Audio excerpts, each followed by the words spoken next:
Good morning girls, आप लोगों को आवाज आ रही है? Good morning ma'am.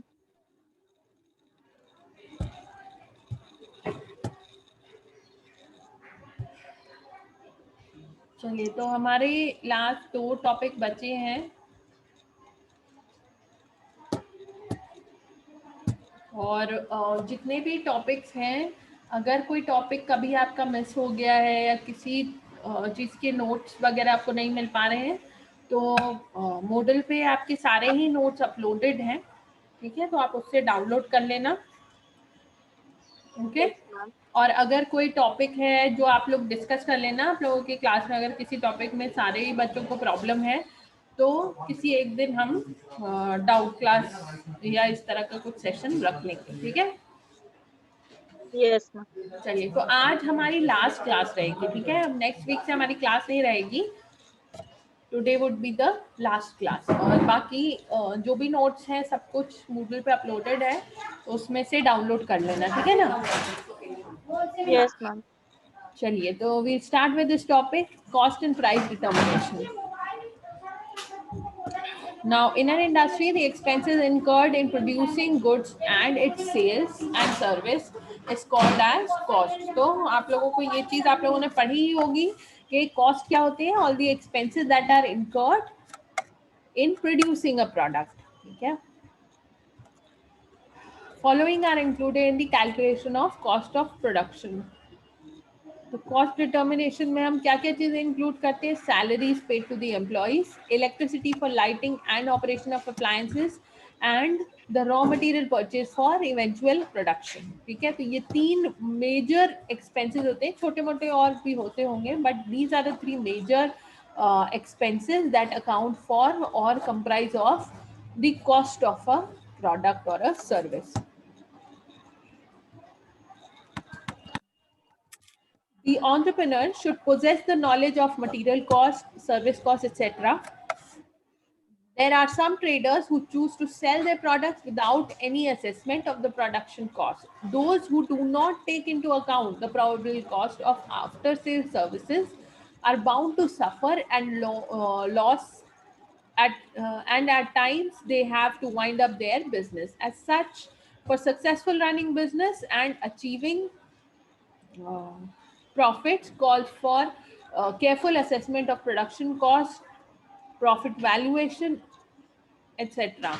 Computation of production cost and sales computation is known as assessment of cost. Okay, so what is assessment of cost? Basically, when we calculate how much was the production cost and how much sales will we be accounting, the total will be known as the production cost or the cost of production. Okay, then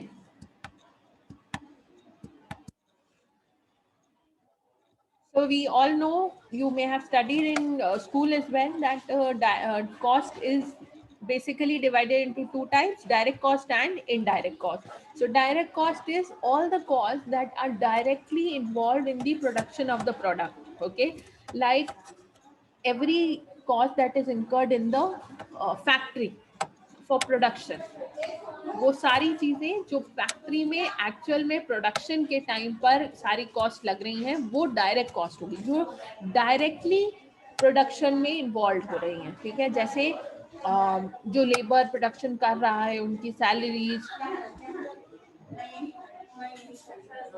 then factory की electricity expenses, या फिर जो raw material डल रहा है वो, ये सब चीजें डायरेक्ट कॉस्ट में आती है. इनडायरेक्ट कॉस्ट में वो सारी चीजें आती हैं जो इनडायरेक्टली हमारे प्रोडक्शन को अफेक्ट करती हैं. जैसे फैक्ट्री के अलावा कंपनी का एक ऑफिस होगा, ठीक है, ऑफिस में जो लाइट यूज हो रही है या ऑफिस में जो स्टाफ अपॉइंटेड है, ठीक है, या जो स्टेशनरी यूज हो रही है उस ऑफिस में, वो सारी चीजों की जो कॉस्ट होगी वो इनडायरेक्ट कॉस्ट होती है. ठीक है, तो direct cost plus indirect cost is total cost.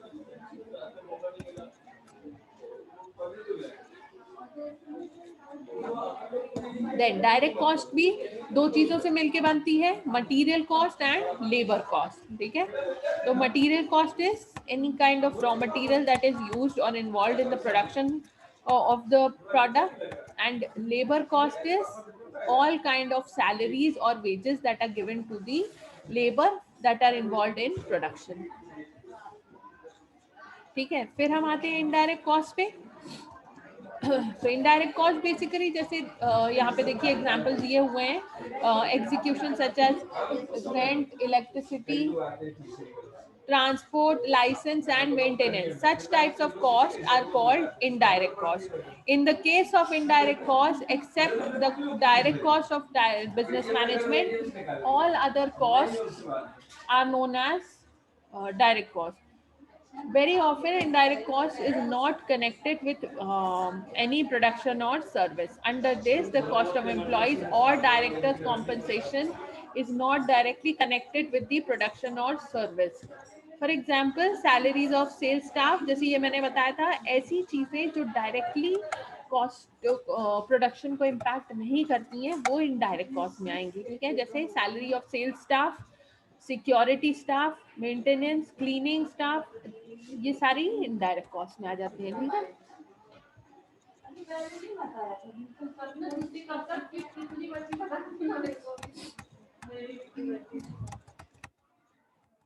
Then objectives of valuation, okay. अब कॉस्ट हमने देख ली कि दो पार्ट्स में डिवाइडेड होती है।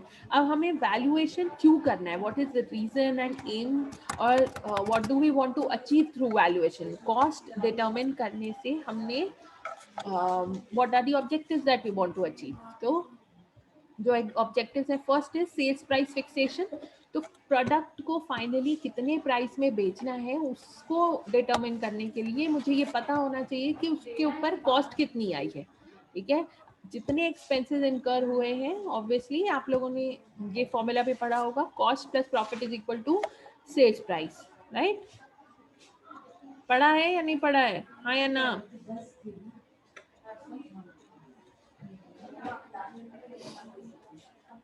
नो आंसर, किसी ने नहीं पढ़ा?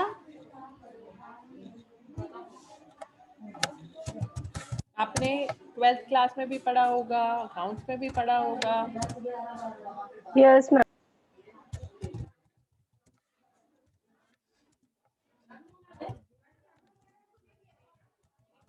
ये है ना फॉर्मूला। चलिए, तो सेल्स प्राइस फिक्स करने के लिए मुझे पता होना चाहिए कि कॉस्ट कितनी थी, ठीक है। Then guaranteed results, many commercial undertakings plan to obtain profits through distribution through fixed rates. Under such circumstances, the pricing is based on the profit motive only. So, when we want to achieve profits, तो cost पता करके cost को minimise करना बहुत जरूरी है। If we do not minimise the cost, we will not be able to earn any profit. तो profit guaranteed रहे उसके लिए कॉस्ट डिटरमिन करना या कॉस्ट की वैल्यूएशन करना इम्पॉर्टेंट है। Then price stability, objectives of price valuation is to bring stability in the prices for ensuring that the customer will repose faith in the valuation or prices. Price valuation also aims at enhancing the reputation of the company and to fulfill the social responsibilities. तो price stability achieve करना important है किसी भी company के लिए, किसी भी entrepreneur के लिए। प्राइस स्टेबिलिटी मतलब बार बार प्राइसेस अगर हम बढ़ाते जाएंगे अपनी प्रोडक्ट के या चेंज करते जाएंगे तो consumer will not be very loyal to our product, ठीक है। बार बार प्राइस बढ़ रहा है तो मतलब कंज्यूमर दूसरे प्रोडक्ट पे शिफ्ट हो जाएगा या हमारे दूसरे कंपेटिटर के ब्रांड पे शिफ्ट हो जाएगा। इसलिए प्राइस को स्टेबल रखना पड़ता है एंड स्टेबिलिटी मेंटेन करने के लिए कॉस्ट स्टेबल होना चाहिए, तभी प्राइस स्टेबल रह पाएगा, ठीक है। देन फाइटिंग कंपटीशन, ऑब्वियसली अब जैसे मार्केट में बहुत सारी कंपनीज हैं, ठीक है। अगर मैं कोई भी एग्जांपल लूँ, मान लो सोप का एग्जांपल ले अगर हम, तो सोप्स के कितने सारे ब्रांड्स के सोप्स अवेलेबल है मार्केट में, but every soap has its own characteristics, उसका कुछ एक अपना प्लस पॉइंट होता है, कोई डिफरेंशिएटिंग फैक्टर होता है जिसकी वजह से हम एक्सक्लूसिवली वही प्रोडक्ट खरीदते हैं। जैसे अगर मुझे पेयर्स खरीदना है तो मुझे या तो उसकी स्मेल अच्छी लगती है या वो सेंसिटिव स्किन के लिए बेटर रहता है, इसलिए मुझे वही स्पेशल प्रोडक्ट खरीदना है, ठीक है।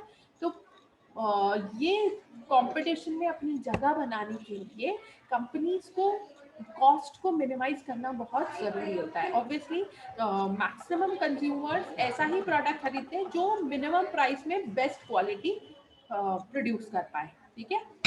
जब तक मुझे कॉस्ट फिक्सेशन नहीं पता हो गया या मेरी कॉस्ट मिनिमाइज नहीं रहेगी, तब तक मेरा प्रोडक्ट मार्केट में सक्सेसफुली नहीं स्टैंड कर पाएगा। देन प्रॉफिट मैक्सिमाइजेशन, तो प्रॉफिट को भी मैक्सिमाइज करने के लिए मुझे क्या करना पड़ेगा, इस फॉर्मूले के हिसाब से जो मैंने देखिए आपको कमेंट बॉक्स में दिखाया है, ये फॉर्मूले के हिसाब से हमारे लिए बहुत ज़रूरी है कि हम कॉस्ट को कम से कम रखें, जितनी कम हो सकती है। अगर मैं कॉस्ट को मिनिमाइज करूंगी तभी प्रॉफिट बढ़ पाएगा, प्रॉफिट मैक्सिमाइज हो पाएगा, है ना। क्यों? क्योंकि हम मार्केट के हिसाब से, अब जैसे सोप है, सोप का एक सोप अराउंड 15 रुपीज या 20 रुपीज 25 रुपीज इस रेंज में मिलता है, ठीक है। अगर कंपनीज इससे कहीं ज्यादा प्राइस पर प्रोडक्ट बेचेंगी तो ऑब्वियसली बहुत कम कंज्यूमर्स ही उसको परचेज कर पाएंगे। सो प्रॉफिट, और अगर उन्हें उसी प्राइस रेंज में बेचना है और उनकी कॉस्ट इतनी ज्यादा आ रही है उसको प्रोड्यूस करने की, दैट मीन्स एक ही चीज कम हो सकती है, वो है प्रॉफिट, ठीक है। तो कॉस्ट को मिनिमाइज रखेंगे तभी प्रॉफिट मैक्सिमाइज हो सकता है। Next is market entry. तो नए मार्केट में अगर मुझे मान लो प्रोडक्शन स्टार्ट करना है, कोई नए ब्रांड को लॉन्च करना है, तो उसके लिए बहुत इंपॉर्टेंट होता है कि आप सबसे कम प्राइस से प्रोडक्ट लॉन्च करें, ठीक है। अगर कम से कम प्राइस में प्रोडक्ट लॉन्च होगा, इसका मतलब कि ज़्यादा चांसेस हैं कि मैक्सिमम कंज्यूमर्स आपके प्रोडक्ट को सबसे पहली बार ही ट्राई कर लेंगे, ठीक है। तो मिनिमाइज, जब भी कोई प्रोडक्ट जैसे लॉन्च होता है, जैसे आपने देखा होगा जियो जब स्टार्ट किया था, उन्होंने क्या किया, free of cost service the, free of cost SIM, free of cost internet, सब कुछ फ्री दिया। तो इतने ज़्यादा कस्टमर्स ने उसको ट्राई करना स्टार्ट किया। फिर जब उन्होंने एक बार अपना कस्टमर बेस एस्टैब्लिश कर लिया है कि हाँ बहुत सारे लोगों ने कंट्री में उनकी सर्विस को यूज करना स्टार्ट किया है, then they slowly have tried to increase the price, ठीक है। Then next, maximum exploitation of the market. तो मार्केट एक्सप्लॉयटेशन का मतलब है कि मैक्सिमम कंज्यूमर्स हमारे प्रोडक्ट को परचेज करें या मैक्सिमम शेयर ऑफ मार्केट मेरे प्रोडक्ट को यूज करें, ठीक है। तो उसके लिए इट इज वेरी इंपॉर्टेंट कि मेरे प्रोडक्ट की प्राइस बहुत कम हो, ठीक है। प्राइस कम करने के लिए कॉस्ट भी कम करनी पड़ेगी। क्यों? क्योंकि अगर मैं कॉस्ट कम नहीं करूंगी तो प्रॉफिट कम करना पड़ जाएगा, which will then lead to losses. Next is cash recovery. So firm whose financial condition is not in proper order try their utmost to realize the cash value of their product for offering more goods on less price. तो कम से कम price में ज्यादा product जो company offer करती है उसी के cell सबसे ज्यादा होते हैं, ठीक है। देन अदर ऑब्जेक्टिव्स क्या क्या हो सकते हैं उसके अलावा कॉस्ट से related. First is price determination or social service, gratification of social responsibility, then sales growth, production growth etcetera. तो सोसाइटी के लिए भी हम कंट्रीब्यूशन करते हैं अगर मैं अपनी प्रोडक्ट की कॉस्ट मिनिमाइज रखती हूँ, ठीक है। और कॉस्ट और प्राइस में तुम लोगों को डिफरेंस अब तक तो समझ में आ ही गया होगा। सब्जेक्ट में भी आप लोगों ने ये पॉइंट पढ़े होंगे कि प्राइस और कॉस्ट Yes, ma'am. चीजें होती हैं, ठीक है।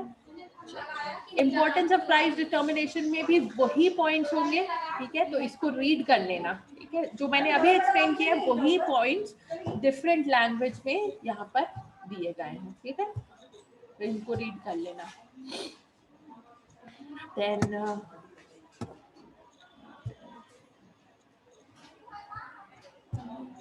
इसके बाद हम आते हैं कैलकुलेशन ऑफ प्रॉफिट पे। अब कैलकुलेशन ऑफ प्रॉफिट को आपको पूरा डिटेल में नहीं पढ़ना है, ठीक है। आप लोग सिर्फ इसकी ओवरऑल आइडिया को समझें, क्योंकि ये फाउंडेशन कोर्स का टॉपिक है आपका। ये चीज़ आपको आगे दूसरे सब्जेक्ट में पढ़ाई जाएगी डिटेल में, पर यहाँ पर आपको सिर्फ इसका ओवरव्यू लेना है, ठीक है। तो कैलकुलेशन ऑफ प्रॉफिट में कॉस्ट बेनिफिट एनालिसिस करना है हमें, ठीक है। कॉस्ट बेनिफिट एनालिसिस कैसे करते हैं? Examination of benefits and impacts. Firstly, an attempt is made to assess मतलब judge करना the benefits of the scheme. The main motive of this valuation is to know about the extent and nature of changes on account of the scheme. So first of all, we try to जज कि हमने जो भी cost structure रखा है उसका currently हमारी company पे क्या असर पड़ रहा है, ठीक है। मैं प्रॉफिट ज्यादा कमा पा रही हूँ या कम कमा पा रही हूँ। Then the estimation of impact on terms in terms of physical units. An estimation of the projected profit is done in terms of physical units like production per acre or per unit. फिर हम per unit cost या per unit production profits को calculate करते हैं कि per unit मुझे कितना profit हो रहा है। अगर मैं करंट प्राइस पर सेल करती रहूं तो पर यूनिट जितने भी नंबर ऑफ यूनिट्स हम प्रोड्यूस कर रहे हैं उसके हिसाब से मुझे कितना प्रॉफिट हो रहा है। However to ascertain the unit wise estimation of benefit and impacts, it is a difficult task. Then third is valuation of benefits in terms of cash. The price of profit category or value which is meant for exploiting social benefits or saving from expenditure, but under some other conditions the benefits have no market value or inadequate market price, then the estimated price becomes the support of the useful price of the society. So valuation of benefits जो हमने यहाँ पर determine किया कि per unit profits कितने हो रहे हैं या करंट कॉस्ट स्ट्रक्चर हमारा क्या इम्पैक्ट डाल रहा है, उसको हम फिर वैल्यूएशन करते हैं या उसकी बेनिफिट को जज करने की कोशिश करते हैं। Then grouping. So grouping is the probable profits of pressure are assembled together during the scheme duration of the cost and benefit of the probable benefits or pressure are limited in one number. The entire utility of the scheme can be explained in the useful and straight manner. So फिर हम उसको different categories में group करते हैं, ठीक है। जो मैंने profit per unit calculate किया, उसका analysis किया, उसे फिर हम डिफरेंट ग्रुप्स में डिवाइड करते हैं डिपेंडिंग ऑन किस रीजन से कितना नुकसान हो रहा है, ठीक है, या किस प्रोडक्ट कैटेगरी पे कितना प्रॉफिट हो रहा है, ठीक है। And lastly analysis of sensitivity. So under this it is observed how the effects of the study are sensitive towards the probable changes in the study parameters. उसके बाद जो भी हमने कैलकुलेशन किया है we try to judge कि different changes लाने से कंपनी में कैसे प्रॉफिट्स भी चेंज होते हैं, ठीक है। फिर अब यहाँ पर कॉस्ट दो तरह के आपको कैलकुलेशन मेथड्स भी दिए हैं, कॉस्ट एनालिसिस मेथड और दूसरा है cost and profit analysis method. तो ये आप लोगों को याद नहीं करने हैं, ठीक है। सॉरी, लिमिटेड एनालिसिस मेथड सिर्फ नाम याद कर लो, इतना डिटेल में आपको पूछा नहीं जाएगा, ठीक है। सिर्फ try to remember the names and ये फॉर्मेट जो है ये याद कर लेना, ठीक है। इसके बाद हम देखेंगे हमारी लास्ट टॉपिक जो है अकाउंटिंग मैनेजमेंट।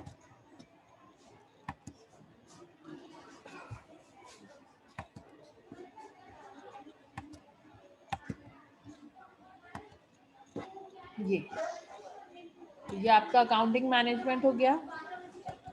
इसमें भी देख लेते हैं क्या क्या चीजें दी हुई हैं को हम डिस्कस कर लेते हैं. This is the last topic of your syllabus. अब अकाउंटिंग मैनेजमेंट आप लोगों को याद होगा कि हमने सेकेंड यूनिट में भी थोड़ा बहुत पढ़ा था. ठीक है. So what is accounting management?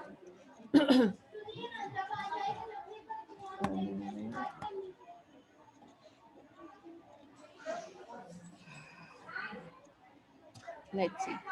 Yes. When an entrepreneur expands his business field, there is corresponding increase in his transaction also. His capacity being limited and preoccupied, he cannot remember of the transactions orally or by word of mouth. Therefore, he has to enter all the commercial transactions in an accounts ledger. So what is account management?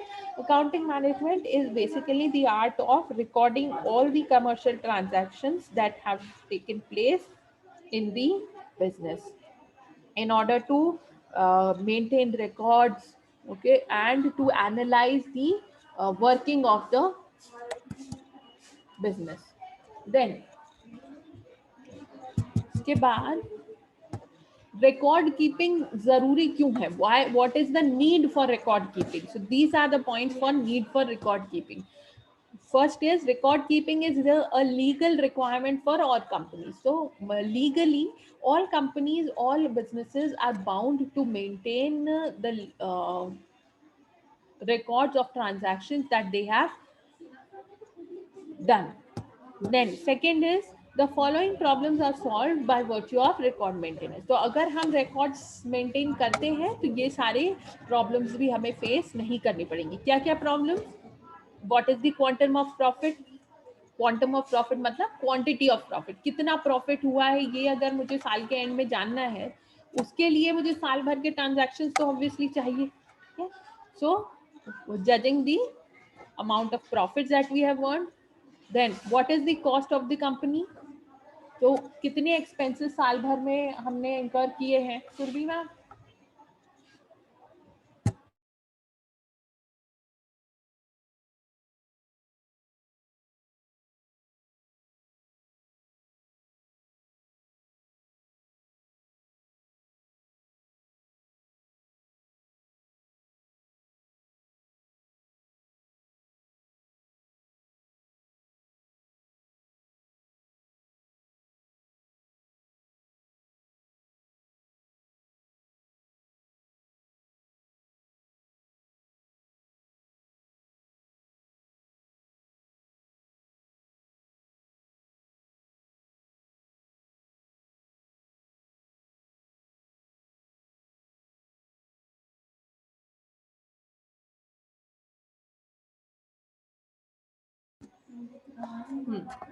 So cost company की yearly expenses कितने आए हैं वो जज करने के लिए भी we need all the records.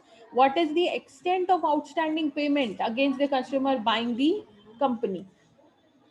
Company मतलब प्रोडक्ट. ठीक है. तो प्रोडक्ट कई बार कंपनीज में या ऑर्गेनाइजेशंस में क्रेडिट ट्रांजैक्शंस भी होते हैं ना. चाहे हम कोई चीज परचेज कर रहे हैं या सेल कर रहे हैं. आप लोगों ने भी जर्नल एंट्रीज वगैरह जब पढ़ी होंगी तो ये सब एंट्रीज भी पढ़ी होंगी कि क्रेडिट परचेज या क्रेडिट सेल्स होती हैं.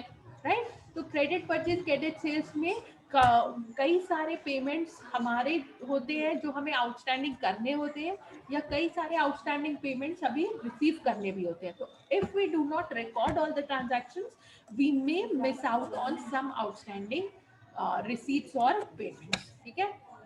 Then what are the outstanding payments by the company. ठीक है. वही दोनों चीज. Then how much tax the company has to pay. तो कंपनी की जितनी भी इनकम हुई है, जो जितनी भी ट्रांजैक्शन हुए हैं, अर्निंग हुई है, उसी पे बेस होगा कि कंपनी उस साल कितना टैक्स चुकाएगी. ठीक है.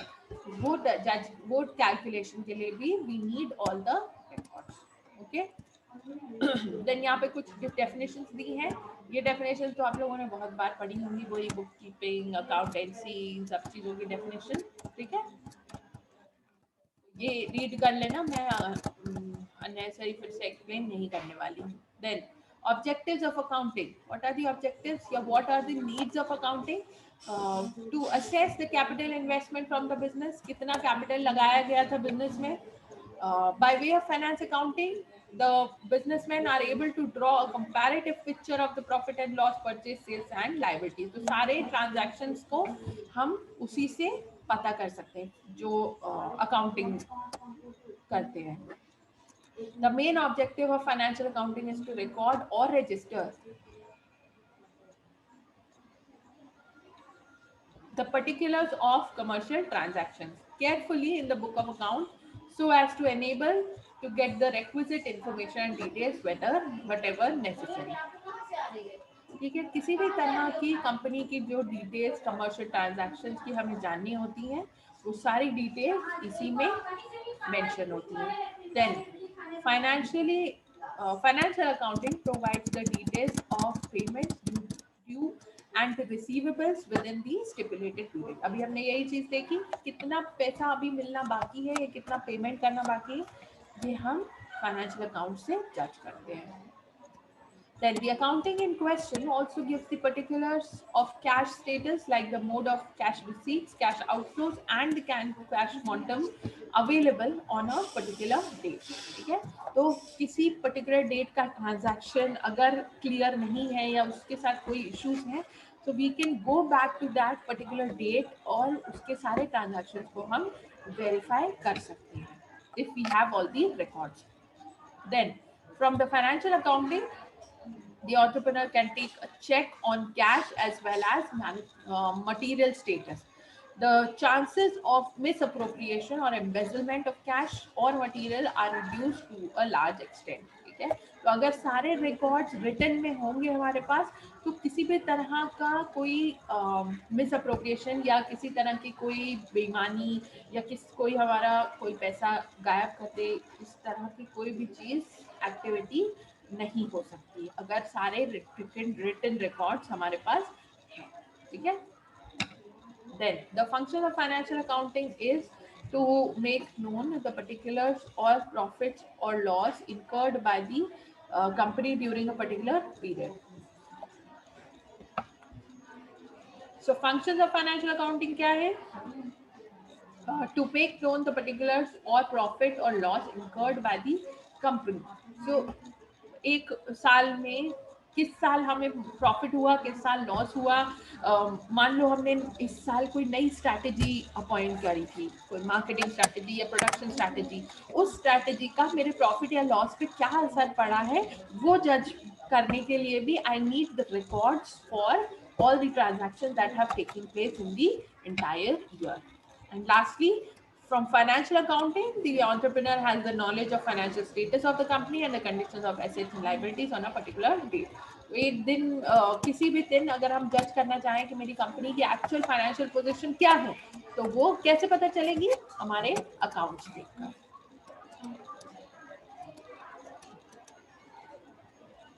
फिर एसएसआई या स्मॉल स्केल इंडस्ट्रीज को क्या क्या रिकॉर्ड्स मेंटेन करने जरूरत है. लिस्ट ऑफ एम्प्लॉइज, कितने लोग उनके यहाँ काम कर रहे हैं, चाहे वो अलग अलग ग्रेड पे ही कर रहे हो, चाहे लेबर हो, चाहे अपर क्लास हो, चाहे बोर्ड ऑफ डायरेक्टर्स हो, सबकी लिस्ट अवेलेबल होती है. देन कैश, कितने कैश आए, कितना कहाँ कैश गया है, वो सारी चीजें मेंशन होती है. Then next is payables and liabilities. So goods purchased on credit from other entrepreneurs or supplies is called payables of liability. तो किसी भी तरह की ऐसी रिस्पॉन्सिबिलिटी जो मुझे अभी भी पे करना बाकी है या लाइबिलिटीज, वो उसका रिकॉर्ड. देन एसेट्स का रिकॉर्ड ऑफ स्टॉक, कितना मटेरियल अवेलेबल है, चाहे रॉ मटेरियल चाहे finish goods. Then legal requirement, सारे legal papers, tax return file किया या टैक्स भरा. Then any kind of establishment requirements, जब मैंने कंपनी को रजिस्टर करवाया वो सारे डॉक्यूमेंट भी रिकॉर्ड में रखना होता है. And lastly preparation of financial reports. Then advantages and benefits of accounting, वही पॉइंट्स हैं ऑलमोस्ट जो हमने अभी पढ़े, उनको रीड कर लेना, उसमें कुछ ऐसा बहुत डिफिकल्ट नहीं है. उसके बाद then important aspects accounting for small scale industries या small industrial units. So small industrial units के लिए क्या क्या चीजें जरूरी हैं?